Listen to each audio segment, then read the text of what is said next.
en la cámara. A ver, Michelle Pardo, ¿qué vimos la última vez? ¿A dónde nos quedamos?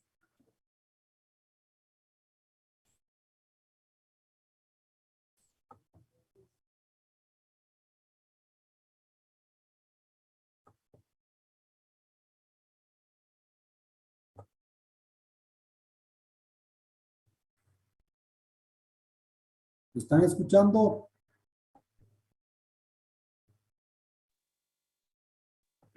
Sí se le escucha.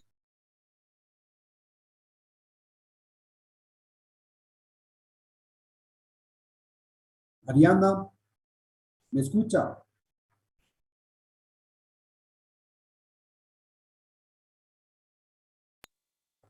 Sí, Doc. Sí. Porque el resto de compañeros no contestan. Parece que no están.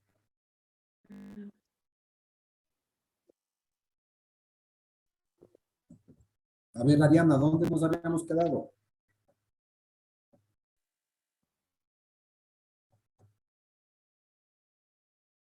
¿Mm?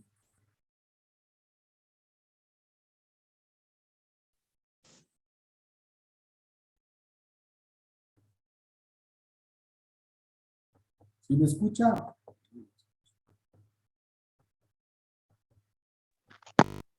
Sí, Doc, esto está un poquito entrecortado. A ver, estábamos viendo la parte de tuberculosis, estábamos viendo los tratamientos más o menos como históricos, vimos lo que es el agente causal y nos quedamos en lo que fueran las formas.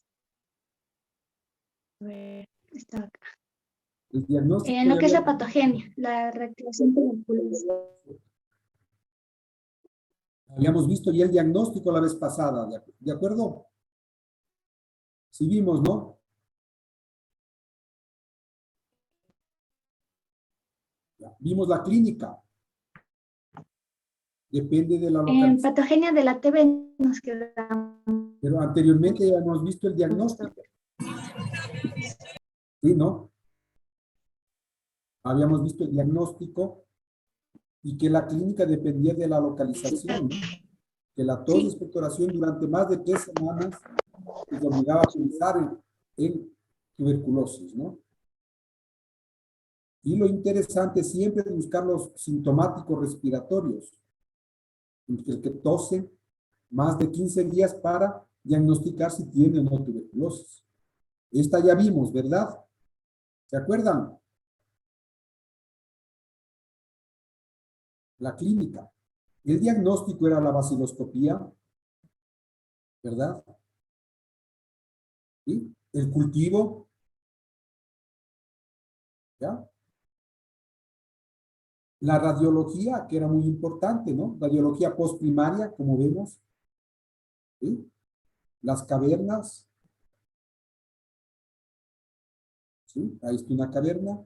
Derrame pleural tuberculoso, diseminación broncogénica, TB miliar, ¿no? Que ya vimos, TB miliar. Las cavernas en la tomografía, tal y como se ven, ¿sí? Aquí. El PPD que nos indicaba, ¿sí? Sí, por encima de 5 milímetros en las inmunodeficiencias ya está infectado. La histopatología con las lesiones caseificantes, ya vimos esto.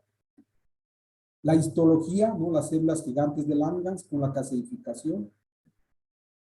Y los otros métodos, ¿no? Los de amplificación genética, especialmente el GeneXpert, ¿no? Que lo habíamos visto que nos permite tener diagnósticos en 2 horas. Pero hay otras formas de tuberculosis. En esto es lo que nos quedábamos todavía pendientes.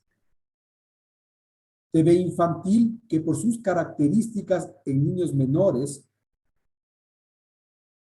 va a tener diferente manera de presentación.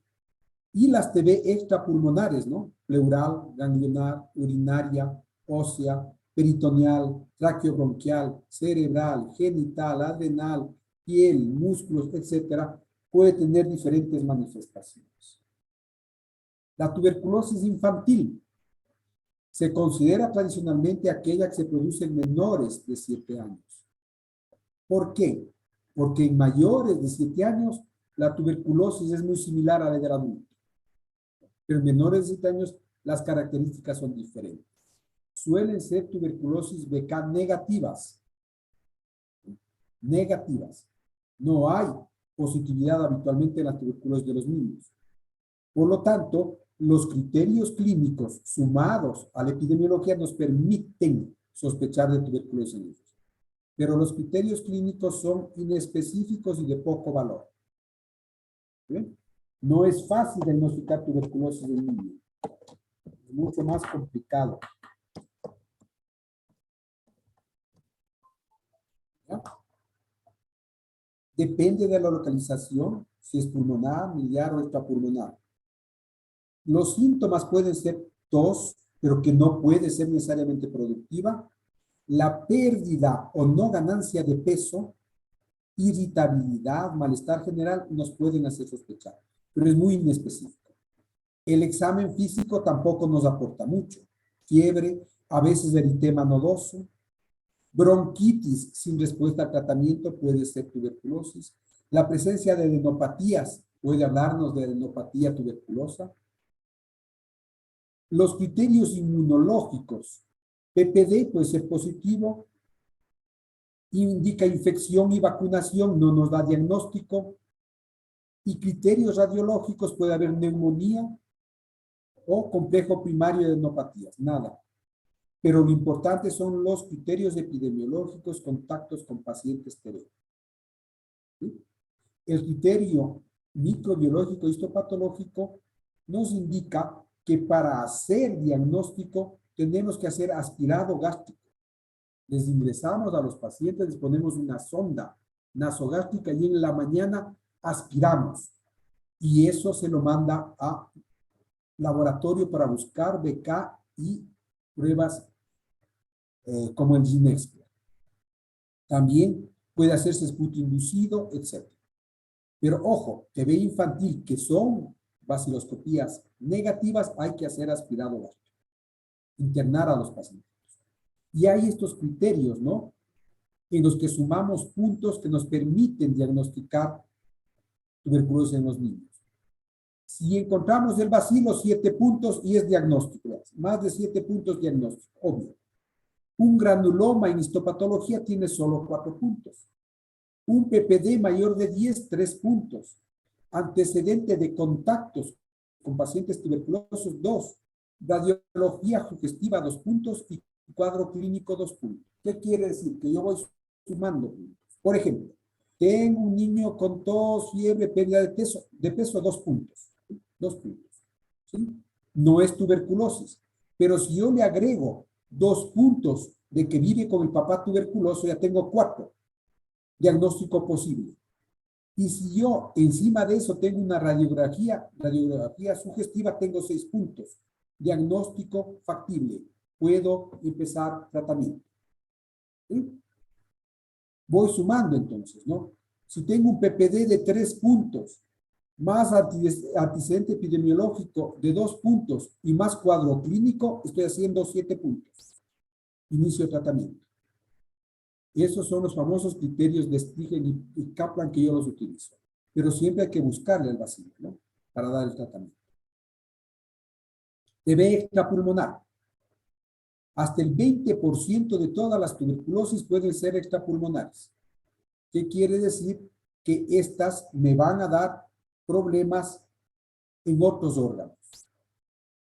Mucho más frecuente en inmunodeficiencias. Cuando es VIH, mucho más frecuente tener extrapulmonares.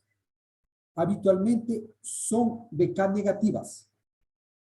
No son prioridad epidemiológica. No quiere decir que no las vamos a tratar ni buscar, sino que si son extrapulmonares no son bacilíferos y no van a contaminar. Una TB ganglionar no contamina a nadie. Una TB intestinal o urogenital no contamina. ¿Sí? La etiopatogenia es por diseminación linfohematogénica del foco primario. Ya vimos que en el foco primario se disemina a cualquier parte y se puede activar. Cuando tenemos más de 2 localizaciones al mismo tiempo, llamamos TB diseminada. Por ejemplo, tiene TB pulmonar, más ganglionar y más urinaria. Es una TB diseminada. Se diseminó ampliamente la tuberculosis. Aquí tenemos pacientes con TB laringea, urogenital, prostática, que sería urogenital también, y pulmonar. Entonces, 3 localizaciones. Diseminada. Hay cutánea. Está diseminada. La pleural se produce por ruptura de focos subpleurales o por diseminación hematógena. La manifestación de manera aguda es tos seca, dolor torácico y fiebre. Y en la crónica lo que vimos, anorexia, astenia, pérdida de peso, febrículas. ¿Qué nos muestra la radiografía? Derrame pleural sin lesiones pulmonares como de neumonía. El PPD puede hacerse positivo, pero no nos sirve para el diagnóstico. ¿Ya? ¿Qué hay que hacer en este caso? Hacer un estudio de líquido pleural. Funcionar el tórax, hacer una toracocentesis y sacar el líquido para ver. El líquido puede ser seroso o serosanguinolento, medio rojito. Es un exudado, por lo tanto tiene gran cantidad de proteínas.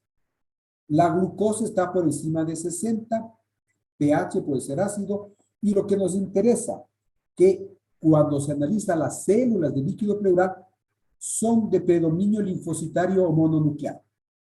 Nos orienta hacia el trastorno crónico. Y la dosificación de adenosíndeaminasa que ya vimos en los exámenes especiales nos da una alta sensibilidad cuando es por encima de 40. 25 a 40 nos dice que es tuberculosis. Par, cultivo, GeneXpert y biopsia de granulomas van a ser positivos en diferentes niveles. La biopsia se hace en caso de que no tengamos diagnóstico por medio de los otros métodos. El tratamiento igualmente, ¿no? Igualmente, esquema 1, y en caso de empiema tuberculoso hay que hacer la colocación de un tubo torácico. Recién tuvimos aquí un paciente con TB pleural empiema que fue necesario poner un tubo torácico. TB ganglional. Estos son los ganglios inflamados. ¿Sí? Se llama escrófula. Cadenas ganglionares periféricas llenas de supuración. Eso se llama escrófula. Normalmente se encuentran en la cabeza, lógicamente en el cuello. También tenemos adenopatías en cadenas ganglionares internas, dentro del tórax, por ejemplo, en el mediastino, o en el abdomen, que pueden comprimir el intestino. El diagnóstico se hace por biopsia, aspirado del ganglio e imagen que nos permitan identificar. Hay que dar el mismo tratamiento, ¿sí? Y en algunos casos hacer resección. Aquí tenemos adenopatías en esta zona de un paciente con tuberculosis. Está hinchado en el cuello y hay ganglios. Aquí tenemos adenopatías en el interior. Fíjense como avanzamiento de la tráquea y hay ganglios aquí. Observe la tomografía. Aquí tenemos los vasos sanguíneos y cómo tenemos aquí un montón de ganglios. Aquí está extratorácico y aquí está intratorácico los ganglios. Vean la cantidad de ganglios intratorácicos que hay. Tuberculosis. ¿Ve? La tuberculosis mediastinal. Fíjese. En esta tomografía, aquí está la tráquea y vea usted la cantidad de ganglios.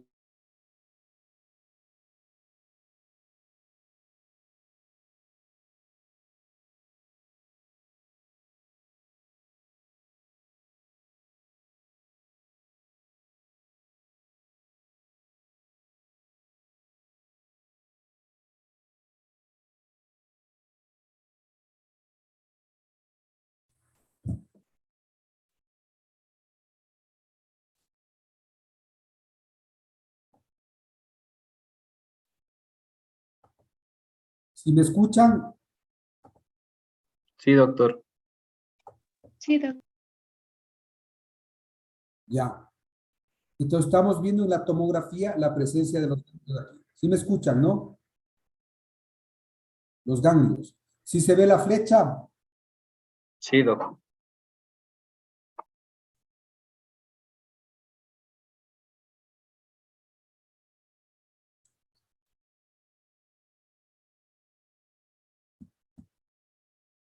No se le escucha bien.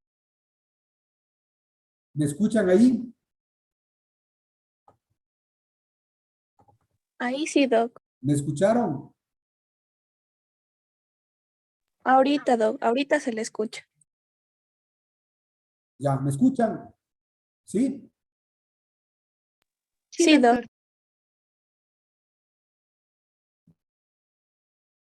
¿Ahí me oyen? Sí, Doc. Pues vemos ahí las adenopatías, ¿no? En la tomografía. TV urogenital. Por diseminación hematógena pueden ir al parénquima renal, lesionar también un cáliz, ¿sí? Y producir deformidades pielocaliciales. ¿Cómo sospechamos de tuberculosis? Cuando tenemos piuria abacteriana con hematuria. Es decir, los síntomas son como que fuera una infección urinaria crónica. Hacemos el examen de orina y vemos que el hemo nos muestra piocitos, pero no hay bacterias. ¿Sí? Entonces, una piuria bacteriana asociada a hematuria, alta probabilidad de ser tuberculosa.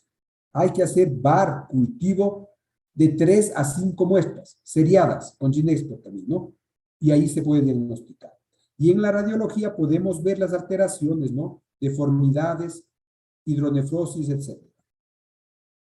También se puede hacer urografía o TAC para determinar las lesiones, o un eco renal, etc. Y así como se afecta los riñones, puede afectarse el aparato genital. En los hombres, en el epidídimo puede haber epididimitis tuberculosa, en las mujeres anexitis tuberculosa que está relacionada con esterilidad. Tratamiento el mismo de todos. Fíjese esta tomografía o este urograma excretor donde vemos la deformidad de los cálices a nivel renal y la estrechez de los uretres, fíjese, por la tuberculosis. Aquí también, ¿ve? Y una microvejiga, típico de tuberculosis. Esto es un testículo con una epididimitis, ¿sí? Inflamado, mucho más grande que el otro, doloroso, caliente, la punción de motrobacilos. Hemos tenido algunos casos. También tenemos la TB osteoarticular en los huesos, ¿sí? La localización vertebral es preferentemente en la región dorsolumbar. Y en los huesos se observan abscesos fríos. También en las articulaciones puede haber una lesión monoarticular, una artritis monoarticular, puede ser tuberculosis. El diagnóstico por imagen es súper importante, pero hay que buscar hacer el cultivo y la toma de la muestra de la lesión para diagnosticar la tuberculosis. Aquí tenemos un mal de Pot en las dos vértebras, hundidas, ¿no? Fíjense, un mal de Pot. Observamos cómo se han destruido las vértebras y hay un absceso aquí. Eso es mal de Pot. Vean. Destruidas las vértebras y aplastadas. Mal de Pot. Tuberculosis de un hueso. Absceso frío. Otra tuberculosis aquí en la tibia. Peritoneal y digestiva. También puede irse ahí. Se considera que esta puede ser ocasionada por la dilución de los bacilos por tomar leche. Leche, ganado o vacuno que no es pasteurizada la leche. También puede diseminarse por vía hematógena o linfática o por contigüidad más rara. Hay formas ulcerativas, masas o la iliocecal, que es muy frecuente, más frecuente en una masa en el cielo. También puede haber afectación gástrica, urinaria y esofágica, pero de manera rara, muy rara. Y también afectación peritoneal, con ascitis o nódulos caseosos. Y también fibrótica. ¿Sí? La presentación es muy variable. Cuando hay ascitis, el líquido acítico tiene un alto contenido proteico proteico y la adenosina de amenaza es elevada. Hay que hacer paracentesis y buscar ahí. Este es un caso de una tuberculosis intestinal que tuvimos aquí en el hospital. Vean ustedes la cantidad de lesiones granulomatosas, estos puntitos que se encuentran en el intestino. ¿Ven? Tuberculosis intestinal. Cerebral y meningia. También puede irse al cerebro. Y hay dos formas, ¿no? Como inflamación de las meninges o formación de masa de tumor en el cerebro. ¿Sí? Y también una vasculitis. Las manifestaciones clínicas neurológicas son, ¿sí?, cambios de la conducta, irritabilidad, asociado a pérdida de peso, febrícula, malestar general. Progresa a cefalea, rigidez nucal y luego pérdida de la conciencia. Síntomas neurológicos que sugieren meningitis. Aquí tenemos también una masa, un tuberculoma, que está actuando como tumor en el sistema nervioso central. Entonces, hay varias etapas en la tuberculosis del sistema nervioso central. Primero, manifestaciones sistémicas con síntomas meningios sin síntomas neurológicos.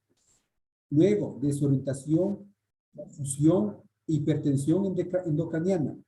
Y luego, estupor, delirio, coma y parálisis. Es decir, es progresiva la afectación neurológica. El diagnóstico, la sospecha de tuberculosis meningia es una emergencia y tiene que tratarse. No podemos esperar a tener resultados. Hay que hacer el análisis de líquido cefalorraquídeo que tiene poco rendimiento con vaciloscopía, pero normalmente tiene proteínas elevadas y glucosa baja, de mal pronóstico. Predominio linfocitario y el ADA, más de 9 nos da diagnóstico. Ginexpert también nos da diagnóstico. ¿De acuerdo? Si es que tiene el paciente sospecha de meningitis tuberculosa, hay que darle tratamiento e investigar posteriormente la causa verdadera. No podemos esperar. TB laringia también afecta a la laringe. Aquí tenemos una afectación de la tráquea y fíjense esa irregularidad aquí. Vean, una TB laringia vista en la tomografía. Como aquí la laringe está destruida. Vean ustedes, aquí esta imagen. ¿Sí ven? En la tomografía le veíamos aquí, luego le vemos acá, esta masa. Vea cómo cierra la laringe esta masa de tuberculosis aquí. La biopsia y el hallazgo del bacilo permitió determinar. Y este es el mismo caso. Vean la imagen y esta es la endoscopía. En este caso, una laringoscopía con el broncofibroscopio, donde se observa las lesiones tuberculosas purulentas. Aquí están las cuerdas vocales y estas masas aquí, en los pliegues de ariteno epiglótico. La TB traqueal también puede irse a la tráquea. Fíjense aquí nosotros cómo tenemos la tráquea y aquí está cerrada. Vean, una estenosis traqueal, pero este caso es, vean ustedes, por tuberculosis. Vean la tráquea cerrada. Una TB cutánea, es una lesión cutánea, ¿no? Aquí, a este nivel, que ha quedado cicatrizal de la tuberculosis. La TB miliar ya la conocemos, ¿verdad? Varios granulomas de tuberculosis en el sistema nervioso central. Mal de Pod, estamos recorriendo imágenes, destruida la vértebra. ¿Sí? Entonces, fíjense lo importante que está en pensar en tuberculosis. ¿Sí? Tuberculosis, vamos a tener nosotros problemas en su diagnóstico. Listo. ¿Alguna pregunta?